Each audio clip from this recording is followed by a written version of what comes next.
Le prix du pain a connu une augmentation au Cameroun. Les populations en souffrent au même titre que les boulangeries et pâtisseries.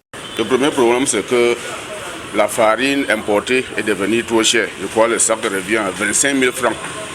Et on ne peut plus acheter le nombre de sacs qu'on achetait. Si on achetait peut-être 20 sacs, aujourd'hui on peut se retrouver à acheter peut-être 10 sacs.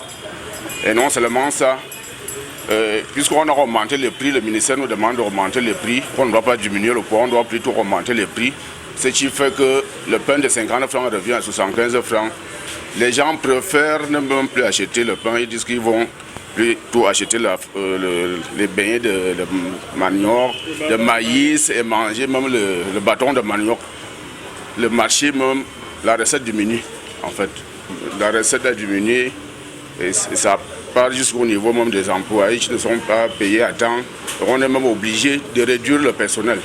De nombreux Camerounais proposent pourtant des farines alternatives fabriquées à base de tubercules tels que du manioc, de la patate et bien d'autres. Et pourquoi ne les adapte-t-on pas à la fabrication des produits de la boulangerie et pâtisserie? La première raison, c'est que cette farine est rare. On n'en trouve pas facilement. Si on trouvait au marché, je pense qu'avec cette crise, on pouvait utiliser la farine, puisque on nous demande de consommer camerounais. Si on pouvait produire les choses, la farine, nous-mêmes, on pouvait consommer ce qu'on produit au pays, mais elle est rare. De nombreuses entreprises sont pourtant installées dans les grandes villes du pays. Nous avons plusieurs farines que nous pouvons utiliser pour produire, pour faire de la pâtisserie et produire du pain aussi.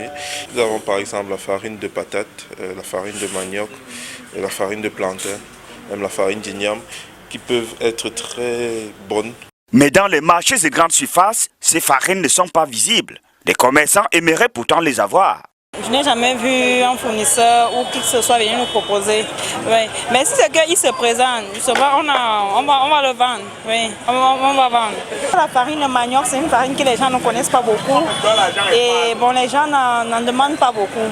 Donc c'est pour cela qu'on ne peut pas trouver ça chez nous. Le plus souvent, c'est la farine de blé qu'on en trouve.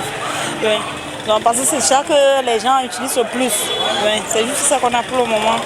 Afobrands Cameroun ABC entend augmenter sa capacité de production dans les mois à venir. Dernièrement, nous avons augmenté notre capacité de production et d'ici mi-2022, nous aurons une capacité de production optimale. C'est-à-dire nous pourrons ravitailler de façon optimale tous nos points de vente à travers les différentes villes majeures du Cameroun. Au moins que ce soit concernant les farines de maïs, plantain, patate et manioc. Il est impératif que les opérateurs économiques se lancent dans la transformation des produits locaux. Ceci renforcerait la sécurité alimentaire.